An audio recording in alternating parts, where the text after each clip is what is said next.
Police જવાન અને અન્ય પેસેન્જરની બહાદુરીથી એક મહિલા અને બાળકનો જીવ બચ્યો।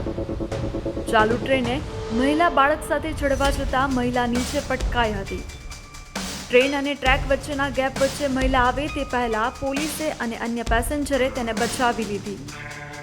આ સમગ્ર ઘટનાના હચમચાવતા સીસીટીવી સામે આવ્યા છે। સુરત રેલવે પોલીસમાં ફરજ બજાવતા જિજ્ઞેશ હિરજીભાઈની સતર્કતાને લઈને મહિલા અને બાળકનો આબાદ બચાવ થયો છે।